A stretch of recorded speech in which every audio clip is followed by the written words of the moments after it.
नमस्कार दोस्तों, आप लोग का हमारे चैनल में फिर से एक बार स्वागत है। दोस्तों, हम लोग जो आरआरबी एनटीपीसी 2024 की तैयारी हेतु प्रीवियस ईयर क्वेश्चन का लगातार एनालिसिस कर रहे हैं, उसी क्रम में आज आप लोगों के लिए 9/1/2021 का फर्स्ट शिफ्ट का क्वेश्चन लेकर आया हूं।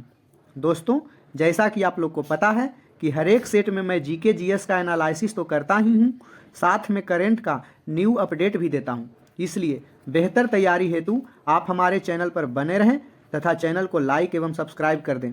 तो दोस्तों, देखते हैं आज के सेट का पहला क्वेश्चन। तो आज के सेट का पहला क्वेश्चन है, इनमें से किस सार्वजनिक क्षेत्रक उद्यम को महारत्न का दर्जा प्राप्त है? तो दोस्तों, यह इंडियन ऑयल कॉरपोरेशन लिमिटेड को यह दर्जा प्राप्त है।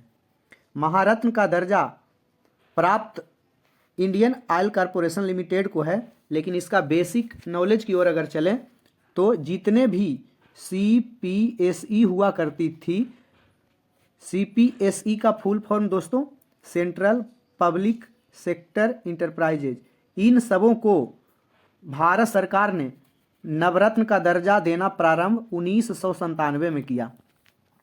1997 में नवरत्न का दर्जा जिन्हें प्राप्त हुआ था, उनमें से कुछ कंपनी और बेहतर प्रदर्शन करने लगी, जिसको देखते हुए भारत सरकार ने 2010 में महारत्न का दर्जा देना प्रारंभ किया।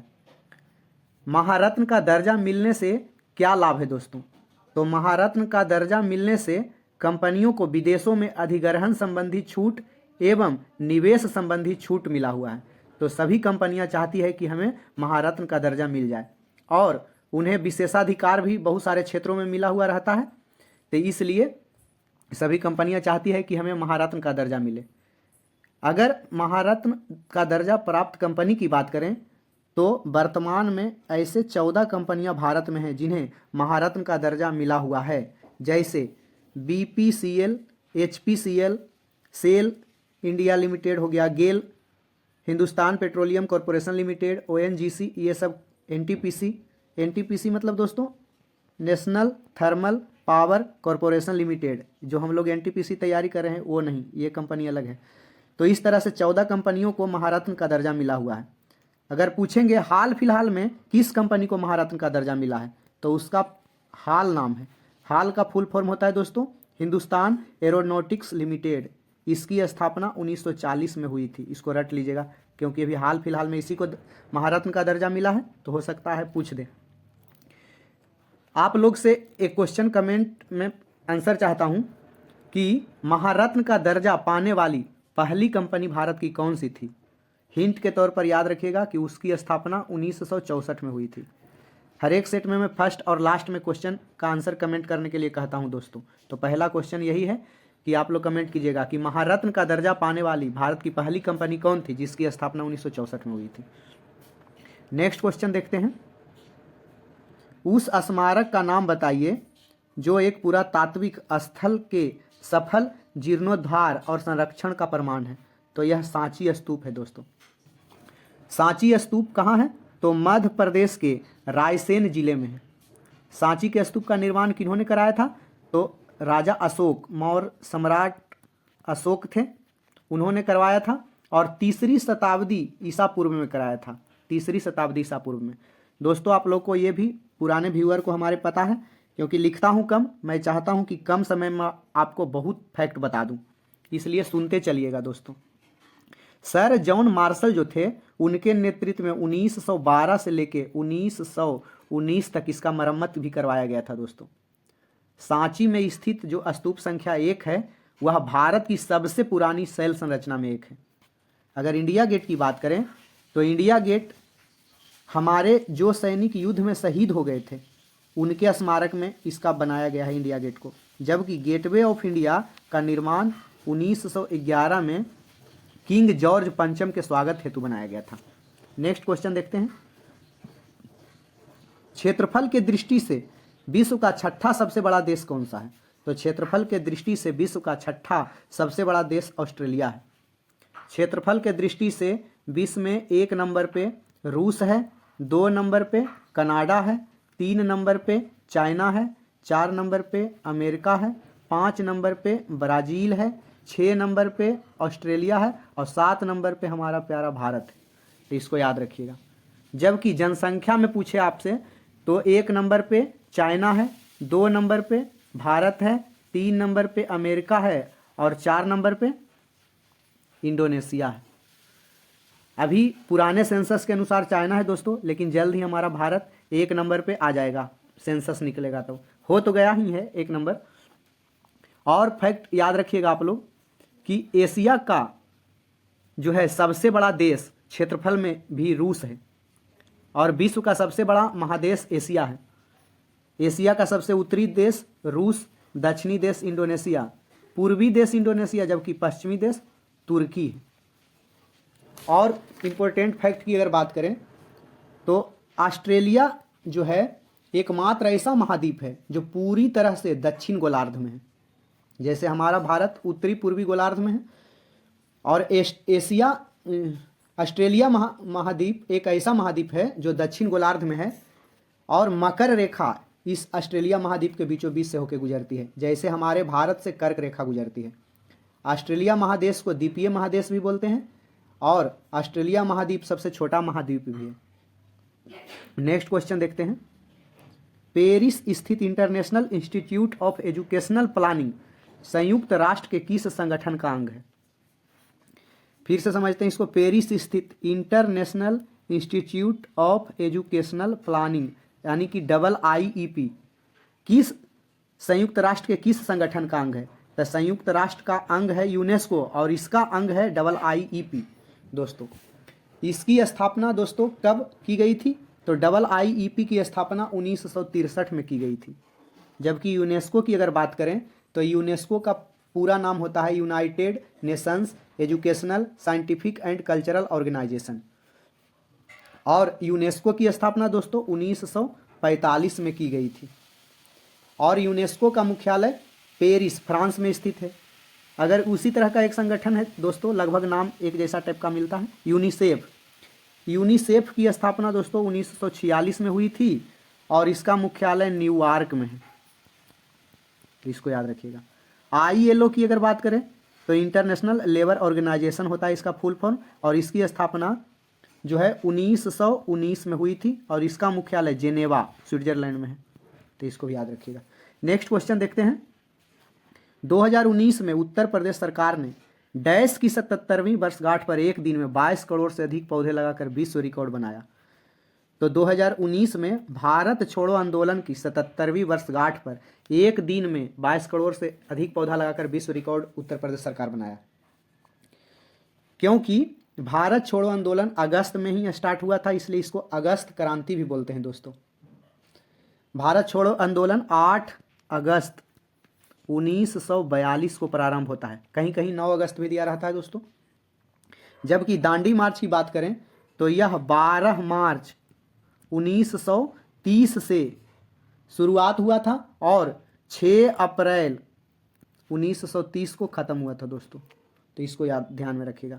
नर्मदा बचाओ आंदोलन के प्रणेता मेधा पाटेकर जी हैं, जो कि एग्जाम में बराबर पूछता है और चिपको आंदोलन का तो पूछता ही है, सुंदरलाल बहुगुणा है इसके नेतृत्व करता। नेक्स्ट क्वेश्चन देखते हैं। CSC द्वारा ग्रामीण विपणन को बढ़ावा देने के लिए भारत के किस शहर या जिले में पहला कैश एंड कैरी स्टोर खोला गया था? तो यह मुरादाबाद में खोला गया था दोस्तों, cash and carry store CSC के द्वारा। तो CSC का पूरा नाम क्या है? CSC common service centre. इसके द्वारा मुरादाबाद में कैश एंड कैरी स्टोर खोला गया भारत का पहला। ये जो है दोस्तों CSC इलेक्ट्रॉनिक्स एवं IT मंत्रालय की एक पहल है, इसको भी ध्यान में रखिएगा। नेक्स्ट क्वेश्चन देखते हैं। चिपको आंदोलन की तरह निम्नलिखित में से किसका लक्ष्य उत्तर कन्नड़ जिले में वनों की रक्षा करना है? कहता है चिपको आंदोलन की तरह। चिपको आंदोलन क्या था? तो चिपको आंदोलन में होता था कि वहाँ के जो जागरूक इंसान थे वो पेड़ों में चिपक कर उसकी रक्षा करते थे। जब कोई पेड़ को काटता था तो पेड़ में चिपक जाते थे, तो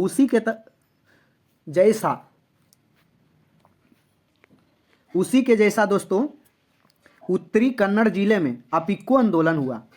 अपिक्को आंदोलन की अगर बात करें तो अपिक्को आंदोलन 1983 में पांडुरंग हेगड़े के नेतृत्व में कर्नाटक में प्रारंभ हुआ। इसमें भी चिपको आंदोलन की तरह ही हुआ। नर्मदा बचाओ आंदोलन अभी जस्ट ऊपर बताए, इसके प्रणेता यानी नेतृत्वकर्ता मेधा पाटेकर जी हैं, अनिल पटेल, बाबा आमटे। याद रखिएगा, बाबा आमटे के बारे में मेरे एग्जाम में एक बार पूछा था। बाबा आमटे और क्या चीज़ में है, तो कुष्ठ रोगी की मदद करते हैं। उस एग्जाम में, मेरे एग्जाम में पूछा गया था कि बाबा आमटे इनमें से किससे संबंधित हैं, तो कुष्ठ रोगियों का हेल्प करते हैं, कुष्ठ रोगी से संबंधित है। याद रखिएगा। और सुंदरलाल बहुगुणा चिपको आंदोलन से संबंधित है। दिल्ली चलो का नारा सुभाष चंद्र बोस के द्वारा दिया गया था, इसको भी ध्यान में रखिएगा। आधुनिक आवर्त सारणी में, नेक्स्ट क्वेश्चन है, आधुनिक आवर्त सारणी में तत्वों को डैश ऊर्ध्वाधर स्तंभों में विन्यासित किया गया है, तो 18। 7 आधुनिक आवर्त सारणी में 7 जो है आवर्त एवं 18 वर्ग हैं दोस्तों, तो इसको याद रखिएगा। आधुनिक आवर्त सारणी का बनाने का पहला प्रयास जो है डोबरेनर के द्वारा किया गया था। उन्होंने त्रिक नियम दिए थे, डोबरेनर का त्रिक नियम। बहुत बार तो एग्जाम में पूछता है कि त्रिक नियम किसके द्वारा दिया गया था, तो डोबरेनर के द्वारा। उसके बाद दोस्तों एक न्यूजीलैंड वैज्ञानिक आए थे, न्यूजीलैंड, इनके द्वारा अष्टक नियम दिया गया था। संगीत के 7 सुरों पर सारे गामा पधा निशा, उसी के आधार पर अष्टक नियम दिया गया था। पुनः 1869 में, जो कि एग्जाम में पूछता है, 1869 में मेंडलीफ के द्वारा आवर्त सारणी बनाया गया, जो कि परमाणु भार पर आश्रित था। जबकि आधुनिक समय में हम लोग जो यूज करते हैं वह 1913 में मोसले के द्वारा आधुनिक आवर्त सारणी बनाया गया। इसी का हम लोग बहुत आयत मात्रा में यूज करते हैं। आज हम लोग 1913 में जो मोसले के द्वारा आधुनिक आवर्त सारणी बनाया गया उसका यूज करते हैं, और मोसले का आवर्त सारणी परमाणु संख्या पर आश्रित है, तो इसको याद रखिएगा। नेक्स्ट क्वेश्चन देखते हैं, भारत के वन्य जीव संरक्षण अधिनियम 1972 में कितनी अनुसूचियां हैं? तो दोस्तों ये थोड़ा डिटेल का क्वेश्चन पूछ लिया गया है, इतना गाढ़ा नहीं पूछना चाहिए। भारत के वन्य जीव संरक्षण अधिनियम 1972 में 6 अनुसूचियां हैं दोस्तों। बहुत सारे अधिनियम आए थे जो बराबर एग्जाम में पूछे जाते हैं, उनको रट लीजिएगा कि जल संरक्षण एवं प्रदूषण अधिनियम 1974 में आया था दोस्तों। वायु संरक्षण और प्रदूषण अधिनियम 1981 में आया था, 1981 में। पर्यावरण संरक्षण अधिनियम जो कि मोस्ट इंपोर्टेंट है 1986 में आया था। वन्य जीव संरक्षण तो हम लोग पढ़ ही लिए 1972, और एक वन अधिनियम समझिएगा, ये वन जीव संरक्षण अधिनियम 1972, अब खाली वन अधिनियम रहेगा तो 1927, तो इतना को याद रखिएगा। नेक्स्ट क्वेश्चन देखते हैं, वर्ष 2019 में 45वां G7 शिखर सम्मेलन निम्नलिखित में से किस शहर में आयोजित किया गया? तो दोस्तों ब्लेरिट्स में आयोजित किया गया था 2019 में। लेकिन अगर आपको पूछे कि 2024 में, तो 50वां G शिखर सम्मेलन था 2024 में, जो कि इटली के अपुलिया के फसानो शहर में हुआ था। फसानो शहर कहाँ है दोस्तों? इटली में, तो इसको याद रखिएगा 2024 का। G7 शिखर सम्मेलन जो है एक अंतर्राष्ट्रीय मंच है और 7 देश इसके सदस्य हैं। 7 में फ्रांस, अमेरिका और दोस्तों यूनाइटेड किंगडम, जर्मनी और दोस्तों जी फॉर जर्मनी होता है, जर्मनी, इटली और के फॉर कनाडा। ये शॉर्ट में ऐसे ही लिख दिए हैं दोस्तों, C फॉर कनाडा होता है, लेकिन हम समझने के लिए हम लोग यहाँ पे आए हैं। तो याद रखिएगा कि फ्रांस, संयुक्त राज्य America 2, United kingdom 3, Germany 4, Japan 5, Italy 6 और कनाडा 7, ये 7 देश हैं इसके सदस्य। और 49वां, ये 50वां तो हुआ है 2024 में फसानो शहर इटली के। 49वां अगर पूछे कि 49वां कहाँ हुआ, तो 2023 में हिरोशिमा में हुआ था दोस्तों। नेक्स्ट क्वेश्चन देखते हैं, जनवरी 2019 में बाह्य अंतरिक्ष के शांतिपूर्ण उपयोग के क्षेत्र में आपसी सहयोग हेतु किन 2 देशों द्वारा एक समझौता ज्ञापन MOU पर हस्ताक्षर किए गए? कि बाह्य अंतरिक्ष का उपयोग हम लोग शांतिपूर्ण तरीके से करेंगे, जैसे तैसे, मतलब बहुत सारे देश उपग्रह मिसाइल वगैरह छोड़ देते हैं, इससे बाह्य अंतरिक्ष का नुकसान होता है दोस्तों। इसलिए किन 2 देशों ने समझौता ज्ञापन पर 2019 में हस्ताक्षर किया था? तो भारत और फिनलैंड। MOU का मतलब क्या होता है दोस्तों? Memorandum of understanding. फिनलैंड की बात करें तो फिनलैंड की राजधानी दोस्तों कहाँ है? तो हेलसिंकी है, और फिनलैंड को 1000 झीलों की भूमि भी कहा जाता है। नेक्स्ट क्वेश्चन देखते हैं, सैनिक विद्रोह डैश के दौरान गवर्नर जनरल कौन थे? तो सैनिक विद्रोह के दौरान गवर्नर जनरल कौन थे? लॉर्ड कैनिंग थे। सैनिक विद्रोह कब हुआ था दोस्तों? 1857 में, जिसका कि तात्कालिक कारण था एक पुरानी बंदूक थी ब्राउन बैस, उसके स्थान पे एक नया एनफील्ड राइफल सेना में शामिल किया गया था, जिसमें कि गाय और सुअर की चर्बी मिलाई जाती थी, जिससे हिंदू और मुस्लिम जितने धर्म के लोग थे सभी, मतलब हिंदू मुस्लिम के धर्म के जो लोग थे वो विरोध कर दिए, क्योंकि उन्हें धर्म का सवाल था इस चीज़ के लिए लेकर। इसलिए इसको देखते हुए एक मंगल पांडे नामक सिपाही थे जो कि 34वीं रेजिमेंट से संबंधित थे, वो अपने सीनियर को गोली मार दिए और उनको 8 अप्रैल 1857 को फांसी दे दिया गया। इसको देखते हुए तेजी से यह मूवमेंट फैला और 10 मई 1857 को यह विद्रोह जो है मेरठ से शुरुआत हो गया। इसके बारे में पूछा जाता है दोस्तों बहुत सारा कि इसका तात्कालिक कारण क्या था, तो चर्बी वाले कारतूस था। और लॉर्ड कैनिंग जो है इसका नेतृत्व किया था उस समय, वही जो है मतलब सैनिक विद्रोह को जब फैला था तो गवर्नर जनरल था। बहुत सारे जगहों से इस विद्रोह का नेतृत्व किए थे, ये एग्जाम में पूछता है, जैसे कानपुर से नाना साहब, बिहार से कुंवर सिंह, झांसी से रानी लक्ष्मीबाई, और ये सब पढ़ के जाइएगा, थोड़ा सा मतलब इससे रिलेटेड पूछा जाता है। मैं चाहता हूँ कि बहुत कुछ बताना, लेकिन वीडियो लंबा होने के डर से ज़्यादा नहीं बता पाता हूँ दोस्तों। नेक्स्ट क्वेश्चन देखते हैं, तारे रात को आसमान में क्यों टिमटिमाते हैं? तो तारे रात को आसमान में नक्षत्र प्रकाश के वायुमंडलीय अपवर्तन के कारण टिमटिमाते हैं दोस्तों। अपवर्तनांक के कारण बहुत सारा एग्जाम में पूछता है कि प्रकाश के अपवर्तन के कारण तालाब के तल में पड़ा हुआ एक पत्थर लगता है कि ऊंचा पर स्थित है, पानी में रखा हुआ सिक्का ऊपर उठा हुआ प्रतीत होता है, पानी के अंदर छड़ जो है मुड़ा हुआ प्रतीत किसके कारण होता है? तो अपवर्तनांक के कारण। अपवर्तनांक क्या है? प्रकाश के एक माध्यम से दूसरे माध्यम में प्रवेश करने पर वह अपने वास्तविक मार्ग से विचलित हो जाती है, इसे ही प्रकाश का अपवर्तनांक कहते हैं या अपवर्तन कहते हैं। तो इस चीज़ को ध्यान रखिएगा। एक और एग्जाम में प्रकीर्णन के बारे में क्वेश्चन बनता है कि खतरा में लाल रंग का प्रयोग होता है, क्यों? क्योंकि लाल रंग का प्रकीर्णन जो होता है ज़्यादा होता है इस कारण से। और चंद्रमा से देखने पर अंतरिक्ष काला दिखाई देता है, उगते या डूबते सूरज का रंग लाल दिखाई देता है। ये सभी घटनाएं प्रकाश के प्रकीर्णन के फलस्वरूप ही घटती है, इसको ध्यान रखिएगा। और लाल रंग का तरंग धैर्य जो होता है दोस्तों अधिक होता है, इस कारण से भी खतरा का रूप में प्रयोग किया जाता है इसको। नेक्स्ट क्वेश्चन देखते हैं, किस नदी के विस्तार क्षेत्र को राष्ट्रीय जलमार्ग 2 कहा जाता है? तो ब्रह्मपुत्र नदी के विस्तार क्षेत्र को राष्ट्रीय जलमार्ग 2 कहा जाता है। जैसे भारत में NH है, नेशनल हाईवे है दोस्तों, उसी तरह से एक 3 आप लोग याद रखिएगा, NW1 नेशनल वाटरवे फर्स्ट, 2 और 3। फर्स्ट है दोस्तों ट्रिक के तौर पर याद रखिएगा साधु कोको,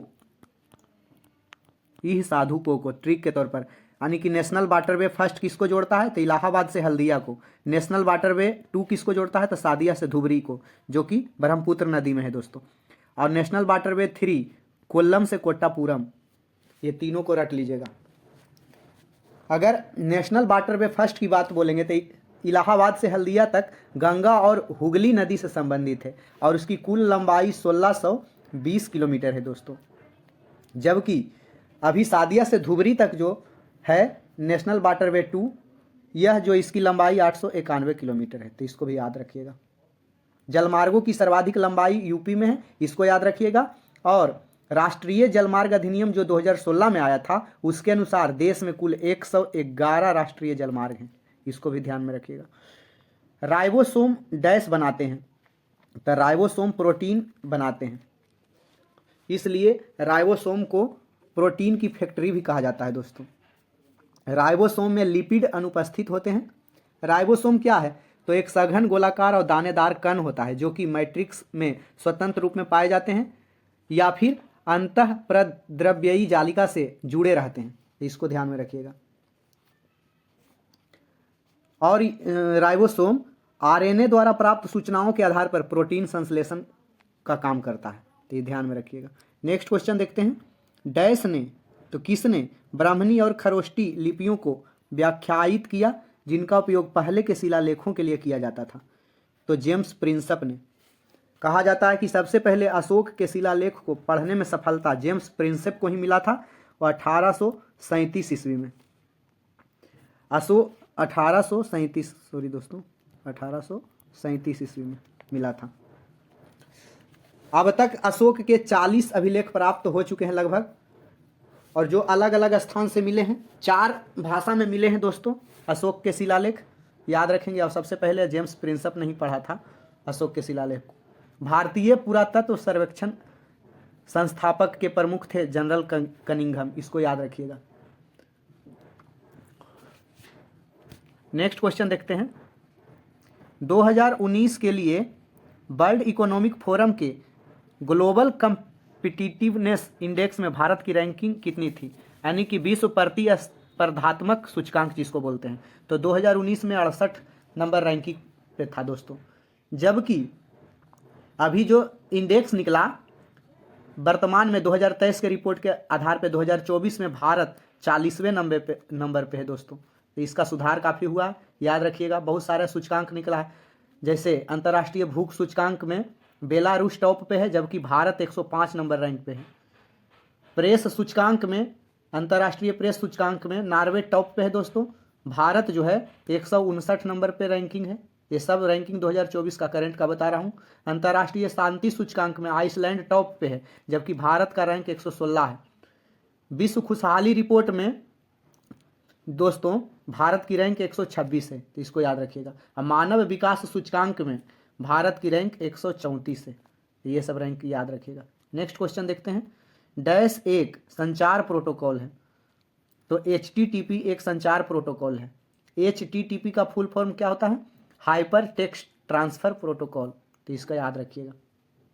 और HTTP world wide web WWW, जिसका कि पूछता है आविष्कारक भी टिम बर्नर्स-ली, इसके आविष्कारक हैं। तो HTTP जो है यह वर्ल्ड वाइड वेब WWW को एक स्थान से दूसरे स्थान पर भेजने के लिए प्रयुक्त सर्वाधिक लोकप्रिय ट्रांसफर प्रोटोकॉल है दोस्तों। FTP अगर यहाँ रहता है तो इसका फुल फॉर्म पूछता है फाइल ट्रांसफर प्रोटोकॉल, तो ये सब याद रखिएगा। ये तो हर एक सेट में मैं कुछ एक्स्ट्रा बताते रहता हूँ, इसलिए सभी सेटों को देखने का प्रयास करें। एक सेट में तो सब कुछ नहीं बता पाऊंगा। नेक्स्ट क्वेश्चन देखते हैं। निम्नलिखित में से किन नेताओं ने ताशकंद समझौते पर हस्ताक्षर किए थे? तो ताशकंद समझौते पर हस्ताक्षर लाल बहादुर शास्त्री और अयूब खान के द्वारा किया गया था। ताशकंद समझौता भारत और पाकिस्तान के बीच 10 जनवरी 1966 को हुआ था दोस्तों। यह समझौता इन दोनों के बीच हुआ था, लाल बहादुर शास्त्री और अयूब खान के बीच। 1966 में जो भारत पाकिस्तान ताशकंद समझौता हुआ था, उसकी मध्यस्थता रूस के प्रधानमंत्री, याद रखिएगा, एलेक्सी कोसिजिन ने किया था, तो इसको याद रखिएगा। नेक्स्ट क्वेश्चन देखते हैं। श्वसन प्रक्रिया में ग्लूकोज जैसे जटिल कार्बनिक यौगिक ऊर्जा प्रदान करने के लिए डैश के रूप में टूट जाते हैं। तो श्वसन प्रक्रिया में ग्लूकोज जो होता है ऊर्जा प्रदान करने के लिए ATP के रूप में टूटता है दोस्तों। ATP का फुल फॉर्म क्या होता है?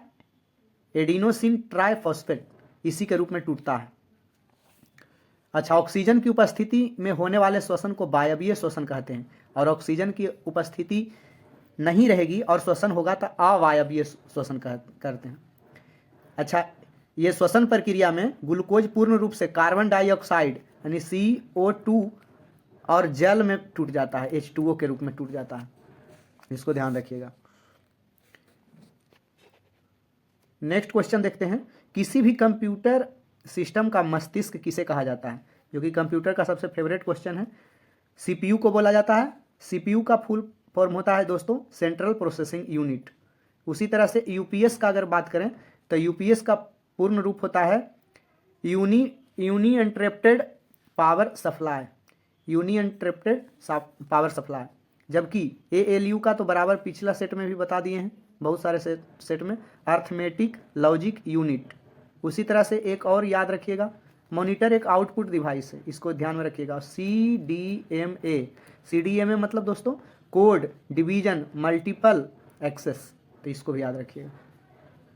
नेक्स्ट क्वेश्चन देखते हैं। गैट का उत्तराधिकारी संगठन कौन सा है? तो गैट का उत्तराधिकारी संगठन WTO है, जिसको कि वर्ल्ड ट्रेड ऑर्गेनाइजेशन बोलते हैं। वर्ल्ड ट्रेड ऑर्गेनाइजेशन जो है गैट का उत्तराधिकारी है। गैट का फुल फॉर्म क्या होता है दोस्तों?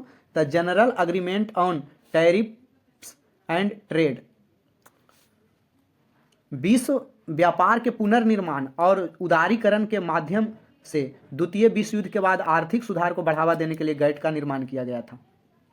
तो इसलिए याद रखेंगे, गैट एक बहुपक्षीय समझौता है जिसे 30 अक्टूबर 1947 को कुछ देशों के बीच अंतर्राष्ट्रीय व्यापार को बढ़ावा देने के लिए जो है इसको चालू किया गया और लागू इसको किया गया है 1948 से। तो ये ध्यान में रखिएगा। और WTO विश्व में व्यापार क्षेत्र का सर्वोच्च संगठन है। WTO का मुख्यालय जेनेवा है, स्विट्जरलैंड में। WTO बना था 1995 में, तो इसको ध्यान में रखिएगा। नेक्स्ट क्वेश्चन देखते हैं। स्वतंत्रता के बाद दूसरी पंचवर्षीय योजना 1956 से 61 के दौरान जर्मनी के सहयोग से किस इस्पात संयंत्र की स्थापना हुई थी? तो दोस्तों राउरकेला इस्पात संयंत्र, जो कि उड़ीसा में है। पहली पंचवर्षीय योजना याद रखेंगे 1951 से लेकर 1956 तक हुई थी दोस्तों, और दूसरी पंचवर्षीय योजना 1956 से 61 तक। पहली पंचवर्षीय योजना हैराड डोमर मॉडल पर आधारित थी, जबकि दूसरी पंचवर्षीय योजना PC महालनोबिस मॉडल पर आधारित थी। तो इसको याद रखिएगा। अच्छा, ये तो इस्पात संयंत्र की स्थापना की बात हो गई। भारत विश्व में कच्चे इस्पात का दूसरा सबसे बड़ा उत्पादक देश है, जबकि 1 नंबर पर चीन बना हुआ है दोस्तों।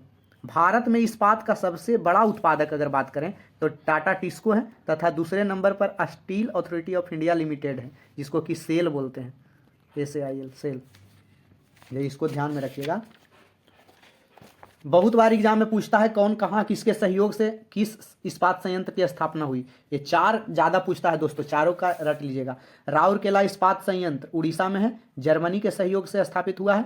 भिलाई इस्पात संयंत्र छत्तीसगढ़ में है, सोवियत संघ के सहयोग से बना है दोस्तों। बोकारो इस्पात संयंत्र झारखंड में है, सोवियत संघ के सहयोग से बना है। जबकि दुर्गापुर इस्पात संयंत्र पश्चिम बंगाल में है, यूनाइटेड किंगडम के सहयोग से बना है। नेक्स्ट क्वेश्चन देखते हैं। जनसांख्यिकी संक्रमण को निम्न में से किसके रूप में वर्णित किया गया है? जनसांख्यिकी मतलब एक समय के बाद समाज की जनसंख्या में परिवर्तन की एक प्रक्रिया को जनसांख्यिकी बोला जाता है दोस्तों। जनसांख्यिकी संक्रमण एक जनसंख्या का सिद्धांत है जो जनसांख्यिकी इतिहास के आंकड़ों और सांख्यिकी पर आधारित है, और इस सिद्धांत के प्रतिपादक WM थॉम्सन और फ्रैंक W थे। अच्छा, इन्होंने यूरोप, ऑस्ट्रेलिया और अमेरिका में प्रजनन और मृत्यु दर के आधार पर यह सिद्धांत दिया था जनसांख्यिकी का। नेक्स्ट क्वेश्चन देखते हैं। भारत के राष्ट्रपति द्वारा डैश को अंतर्राष्ट्रीय गांधी शांति पुरस्कार 2018 दिया गया था। योही ससाकावा को 2018 का अंतर्राष्ट्रीय गांधी शांति पुरस्कार दिया गया था। ध्यान में रखेंगे कि 2024 का जो है इंदिरा गांधी शांति पुरस्कार मिशेल बैचलेट को दिया गया है, जो कि चिली के पूर्व राष्ट्रपति थे। तो इसको ध्यान में रखिएगा। ये अंतर्राष्ट्रीय गांधी शांति पुरस्कार है, जबकि 2024 का इंदिरा गांधी शांति पुरस्कार मिशेल बैचलेट चिली के पूर्व राष्ट्रपति को दिया गया है। ध्यान में रखेंगे कि अभी 2023 का मानवता के सामूहिक उत्थान के योगदान देने के लिए गीता प्रेस गोरखपुर को वर्ष 2021 का गांधी शांति पुरस्कार प्रदान किया गया। गीता प्रेस जो कि जितनी धार्मिक पुस्तकें होती है दोस्तों वही छापता है। तो 2021 का गांधी शांति पुरस्कार किसको मिला? गीता प्रेस को दिया गया, और 2023 में मिला 2021 का। नेक्स्ट क्वेश्चन देखते हैं। सूचना और संचार प्रौद्योगिकी ICT जो अभी RMSA के अधीन एकीकृत है को वर्ष डैश में लॉन्च किया गया। तो सूचना और संचार प्रौद्योगिकी को 2004 में लॉन्च किया गया।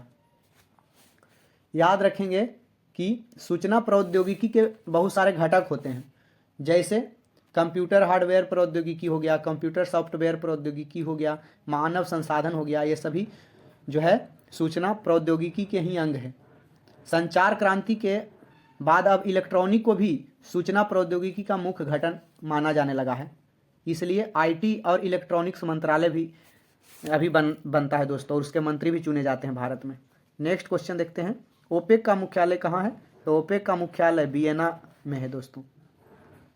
ओपेक का मुख्यालय वियना में है। ओपेक का फुल फॉर्म की अगर बात करें तो Organization of Petroleum Exporting Country पूरा नाम इसका है।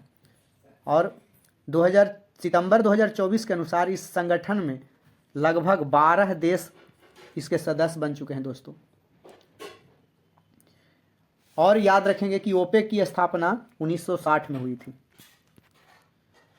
ये ब्रुसेल्स की अगर बात करें तो नाटो का मुख्यालय ब्रुसेल्स में है। अच्छा, जिनेवा की बात करें तो विश्व स्वास्थ्य संगठन, विश्व व्यापार संगठन, ये सभी का मुख्यालय जिनेवा में है। जबकि फीफा का मुख्यालय, जो कि फुटबॉल को रेगुलेट करने वाली संस्था है, उसका मुख्यालय ज्यूरिख स्विट्जरलैंड में है दोस्तों। नेक्स्ट क्वेश्चन देखते हैं। वर्ष 2019 में शांति का नोबेल पुरस्कार निम्नलिखित में से किसने जीता? तो अभी अहमद अली को मिला था उस समय 2019 में। अभी याद रखेंगे कि पिछला साल 2023 में शांति का नोबेल पुरस्कार नरगिस मोहम्मदी को उनके मानव अधिकार के प्रयास के लिए और ईरान में महिलाओं के उत्पीड़न के खिलाफ लड़ाई लड़ने के लिए 2023 का शांति पुरस्कार, नोबेल शांति पुरस्कार किसको मिला था? नरगिस मोहम्मदी को। लेकिन 2024 की अगर बात करें तो 2024 में निहोन हिंडाक्यो, जो कि जापान का एक संगठन है जो कि विश्व को परमाणु हथियारों के विरुद्ध में जागरूक करता है, उसको मिला है। तो ध्यान रखिएगा। शांति के क्षेत्र में नोबेल पुरस्कार जीतने वाली प्रथम भारतीय महिला मदर टेरेसा है, इसको भी ध्यान में रखिएगा, जिनको कि 1979 में नोबेल का शांति पुरस्कार मिला था और भारत रत्न उन्हें 1980 में दिया गया था। नेक्स्ट क्वेश्चन देखते हैं। दंत चिकित्सकों द्वारा मरीजों के दांतों को के बड़े प्रतिबिंब देखने के लिए किस प्रकार के दर्पण का उपयोग किया जाता है? तो दंत चिकित्सक द्वारा बड़ा करके देखने के लिए, दांतों को बड़ा करके देखने के लिए अवतल दर्पण का प्रयोग किया जाता है दोस्तों। अवतल दर्पण की फोकस दूरी ऋणात्मक होती है और यह वास्तविक और आभासी दोनों प्रकार के प्रतिबिंब बनाता है। अवतल दर्पण का और बहुत सारा प्रयोग है, जैसे सौर भट्ठी में सूर्य के प्रकाश को केंद्रित करने में, हजामत बनाने में, दाढ़ी बनाने में, टॉर्च सर्च लाइट में, वाहन के आगे वाला लाइट में, ये सब दोस्तों अवतल दर्पण का प्रयोग किया जाता है। जबकि पश्च दर्पण के रूप में उत्तल दर्पण का गाड़ी के पीछे लगाया जाता है दोस्तों, इसमें उत्तल दर्पण का प्रयोग किया जाता है। नेक्स्ट क्वेश्चन देखते हैं। 2019 में जारी किए गए डिजिटल इंडिया के सार संग्रह का नाम बताएं। तो 2019 में जारी किए गए डिजिटल इंडिया का सार संग्रह का नाम डिजिटल भारत सक्षम भारत है। डिजिटल इंडिया कार्यक्रम को भारत सरकार के द्वारा 1 जुलाई 2015 में स्टार्ट किया गया था, डिजिटल इंडिया। और डिजिटल इंडिया अभियान का उद्देश्य बेहतर ऑनलाइन बुनियादी ढांचा, इंटरनेट कनेक्टिविटी बढ़ाकर नागरिकों को अपनी सेवाएं इलेक्ट्रॉनिक रूप से उपलब्ध कराना है, ताकि सबको आसानी से सब कुछ हो जाए। नेक्स्ट क्वेश्चन देखते हैं। आईसीसी क्रिकेट विश्व कप 2019 पुरुष का फाइनल मैच कहाँ खेला गया था? तो आईसीसी क्रिकेट विश्व कप 2019 का फाइनल मैच लॉर्ड्स लंदन में खेला गया था। इस मैदान को क्रिकेट का मक्का भी कहा जाता है दोस्तों, याद रखेंगे। जबकि क्रिकेट का बाइबल विजडन पत्रिका को कहा जाता है। याद रखेंगे, अभी अहमदाबाद के नरेंद्र मोदी स्टेडियम में वनडे क्रिकेट विश्व कप 2023 का फाइनल मुकाबला में ऑस्ट्रेलिया ने भारत को हराकर छठा विश्व कप खिताब जीता है। अभी 2027 का वनडे विश्व कप क्रिकेट कहाँ होगा दोस्तों? साउथ अफ्रीका में होगा 2027 में। ये तो 2023 के बाद 2027 का ये होगा वहाँ साउथ अफ्रीका में। और दक्षिण अफ्रीका की मेजबानी में T20 क्रिकेट विश्व कप 2024 का फाइनल मुकाबला दक्षिण अफ्रीका में खेला गया था, जिसमें भारत ने दक्षिण अफ्रीका को हराकर दूसरा बार T20 क्रिकेट विश्व कप का खिताब जीता है दोस्तों। T20 क्रिकेट विश्व कप 2024 में player of the match Virat Kohli को और player of the series Jasprit Bumrah को मिला था। नेक्स्ट क्वेश्चन देखते हैं। भारत की पहली मानव चलित अंतरिक्ष उड़ान का नाम क्या है, जो कि मानव को लेकर अंतरिक्ष में जाएगा? उसका नाम गगनयान है दोस्तों। अच्छा, इसमें 3 सदस्य होंगे टोटल मानव चलित अंतरिक्ष उड़ान में। गगनयान मिशन को 2025 तक प्रक्षेपित किया जाएगा दोस्तों। गगनयान से संबंधित जो एक स्थान है चैलकेरे, वो कहाँ है दोस्तों? कर्नाटक के चित्रदुर्ग जिले में स्थित है। अभी 2025 में इसरो का और मिशन है लूपेक्स मिशन 2025 में जाएगा दोस्तों। और चंद्रयान 4 2028 में लॉन्च करने की तैयारी में इसरो है, तो इसको भी याद रखिएगा। नेक्स्ट क्वेश्चन देखते हैं, कृत्रिम उर्वरक पहली बार डैश शताब्दी के दौरान निर्मित किए गए थे। तो 19वीं शताब्दी के दौरान पहला बार निर्मित किए गए थे। प्रथम कृत्रिम उर्वरक को कृषि रसायनज्ञ जॉन बेनेट हैं 1842, इसी को तो 19वीं शताब्दी बोलते हैं दोस्तों, 1842 में सुपर फॉस्फेट के रूप में तैयार किए थे। अब भारत का प्रथम उर्वरक कारखाना झारखंड के सिंदरी में खुला था। बहुत बार एग्जाम में पूछा जाता है कि यूरिया में नाइट्रोजन कितना % होता है, तो 46% होता है, इसको भी ध्यान में रखिएगा। जब पोटेशियम साइनेट को अमोनियम सल्फेट के साथ अभिक्रिया कराते हैं तो यूरिया का निर्माण होता है। नेक्स्ट क्वेश्चन देखते हैं, पॉलिटिक्स ऑफ जुगाड़ द कोalition हैंडबुक के लेखक कौन हैं। तो इसके लेखक सवा नकवी जी हैं। जो कि नया नया बुक लॉन्च होता है एग्जाम में बराबर पूछा जाता है। जैसे बराबर एग्जाम में पूछ रहा था, एक नरेंद्र मोदी के द्वारा एग्जाम वॉरियर बुक लॉन्च किया गया था, तो इसके बारे में एग्जाम में बराबर पूछता था कि एग्जाम वॉरियर के लेखक कौन है, तो नरेंद्र मोदी के द्वारा लॉन्च किया गया है। उसी तरह से याद रखिएगा कि वर्तमान में चर्चा में रहा था द फार फील्ड माधुरी विजय के द्वारा, a song of India Ruskin bond के द्वारा, द नेम सेक झुम्पा लाहिड़ी के द्वारा, पॉलिटिक्स ऑफ जुगाड़ सवा नकवी के द्वारा, ये सब बुक हाईलाइटेड रहे थे दोस्तों। चेतन भगत के द्वारा एक हाईलाइटेड बुक रहा था one arranged murder. Next question देखते हैं, 2019 में प्रधानमंत्री नरेंद्र मोदी द्वारा किस शब्दकोश का 5वां संस्करण जारी किया गया था। तो शहीदों का शब्दकोश का 5वां संस्करण जारी किया गया था। और ये एग्जाम वॉरियर भी नरेंद्र मोदी के द्वारा लॉन्च किया गया था, अभी जस्ट बताए। तो 5वां संस्करण जारी किया गया था। 5वां संस्करण 1857 के प्रथम स्वतंत्रता संग्राम की 150वीं वर्षगांठ का अंतिम भाग है दोस्तों, शहीदों का, इसलिए इसको ध्यान में रखिएगा। नेक्स्ट क्वेश्चन देखते हैं, वर्ष 2018 में आयुष्मान भारत योजना का आरंभ डैश से किया गया था। तो दोस्तों यह झारखंड के रांची से किया गया था दोस्तों, झारखंड की राजधानी। आयुष्मान भारत योजना को प्रधानमंत्री जन आरोग्य योजना के नाम से भी जाना जाता है, जो कि विश्व की सबसे बड़ी स्वास्थ्य बीमा योजना है। प्रधानमंत्री जन आरोग्य योजना की शुरुआत 23 सितंबर 2018 में हुआ था दोस्तों। इसके अंतर्गत 5 लाख रुपए की अधिकतम बीमा राशि द्वारा चिकित्सा उपचार लागत, दवाएं, निदान और अस्पताल में भर्ती होने से पहले के जो जितना खर्च है दोस्तों उसको कवर करती है। अभी वर्तमान में 13 फरवरी 2024 को पीएम सूर्य घर योजना को लॉन्च किया गया है, तो इसको याद रखिएगा, 2024 का है योजना वो। अंतर्राष्ट्रीय बहुपक्षवाद और कूटनीति दिवस डैश को मनाया जाएगा, तो 24 अप्रैल को मनाया जाएगा दोस्तों। बहुत सारे पूछा जाता है एग्जाम में, जैसे यहाँ पे दोस्तों देखिए 4 जनवरी को, तो 4 जनवरी को लुईस ब्रेल दिवस मनाया जाता है, जबकि 3 मई को विश्व प्रेस स्वतंत्रता दिवस मनाया जाता है और 21 जून को अंतर्राष्ट्रीय योग दिवस मनाया जाता है।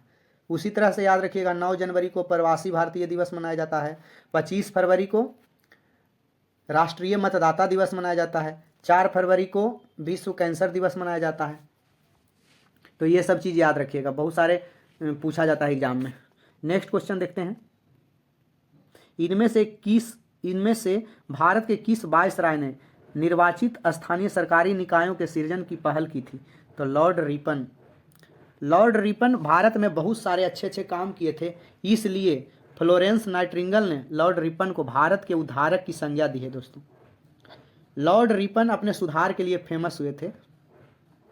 लॉर्ड रिपन लिट्टन के बाद भारत का वायसराय बनकर आए थे और अपने सुधार कार्यों के अंतर्गत रिपन ने समाचार पत्रों की स्वतंत्रता को बहाल करते हुए 1882 में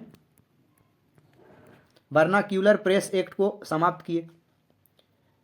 लॉर्ड रिपन ने स्थानीय स्वशासन की शुरुआत 1882 में किए। लॉर्ड रिपन के काल से भारत में 1881 से नियमित जनगणना प्रारंभ हुआ, इसको भी याद रखिएगा, जो कि 1872 में भारत का सबसे पहला जनगणना हुआ था लॉर्ड मेयो के शासनकाल में। इरविन के बारे में याद रखेंगे कि 5 मार्च 1931 में जो है गांधी इरविन समझौता 1931 में हुआ था दोस्तों, जबकि बेबेल योजना 1945 में आया था, इसको याद रखिएगा। नेक्स्ट क्वेश्चन देखते हैं, पृथ्वी को सूर्य की पराबैंगनी विकिरण से कौन सुरक्षित रखता है। तो सभी को पता होगा ओजोन परत रखता है, ओजोन गैस। पृथ्वी को सूर्य की पराबैंगनी किरण से ओजोन सुरक्षित रखता है। ओजोन का अणुसूत्र होता है दोस्तों O3, ऑक्सीजन का O2, याद रखिएगा। O3 की खोज किसने की? अस्कॉन बिन ने की। अस्कॉन बिन ओजोन की। ओजोन परत की खोज किसने की? तो चार्ल्स फैब्रे और हेनरी ब्यूसन। O3 की खोज अस्कॉन बिन ने की, जबकि ओजोन परत की खोज अगर पूछे तो चार्ल्स फैब्रे और हेनरी ब्यूसन ने की। ओजोन की सांद्रता किस में मापते हैं दोस्तों? तो डॉप्सन इकाई में मापते हैं। ओजोन का उपयोग जल को कीटाणु रहित करने के लिए करते हैं, जिसे ओजोनोलाइसिस भी कहते हैं। वायुमंडल में नाइट्रोजन की मात्रा 78% होती है, जबकि ऑक्सीजन 21% में है। आपको पता ही होगा, याद रखेंगे। ऑक्सीजन की खोज किसने की थी? तो दोस्तों प्रिस्टले ने किया था। नेक्स्ट क्वेश्चन देखते हैं। Which ministry of government of India has published goods and service tax act 2017। कहता है कि कौन मंत्रालय के द्वारा 2017 में गुड्स एंड सर्विस टैक्स को लॉन्च किया गया? तो ministry of law and justice. Ministry of law and justice के द्वारा, यानी कि भारत सरकार के कानून और न्याय मंत्रालय ने वस्तु एवं सेवा कर जीएसटी अधिनियम 2017 प्रकाशित किया है। वस्तु और सेवा कर यानी जीएसटी भारत में वस्तुओं और सेवाओं को आपूर्ति पर लागू होने वाला एक अप्रत्यक्ष कर है, और इसका जो है इसको लागू कब से किया गया भारत में? तो 1 जुलाई 2017 से लागू किया गया। और जीएसटी भारत में 101वां संविधान संशोधन अधिनियम 2016 के रूप में पारित किया गया था। विधानसभा में जीएसटी कानून पारित करने वाला भारत का पहला राज्य कौन था? तो असम था। इसको याद रखिए कि भारत में सबसे पहले जीएसटी कौन लागू किया? तो असम राज्य। और विश्व में जीएसटी लागू करने वाला पहला कौन देश था? तो फ्रांस था, जिन्होंने 1954 में जीएसटी लागू किया था। नेक्स्ट क्वेश्चन देखते हैं। मणिपुर इम्फाल से उसी तरह से संबंधित है जिस तरह नागालैंड देश से संबंधित है। तो दोस्तों ये तो रीजनिंग का क्वेश्चन है, लेकिन शॉर्ट में ये जीके टाइप का है, इसलिए दे दिया हूँ कि मणिपुर की राजधानी इम्फाल है, तो सिक्किम का राजधानी गंगटोक है, नागालैंड का कोहिमा, मेघालय का शिलांग और मिजोरम का आइजोल। नेक्स्ट क्वेश्चन देखते हैं। तो आज का सेट यहीं पे समाप्त हो चुका है दोस्तों। हमारे साथ बने रहने के लिए धन्यवाद। फिर से मिलते हैं एक नए सेट के साथ।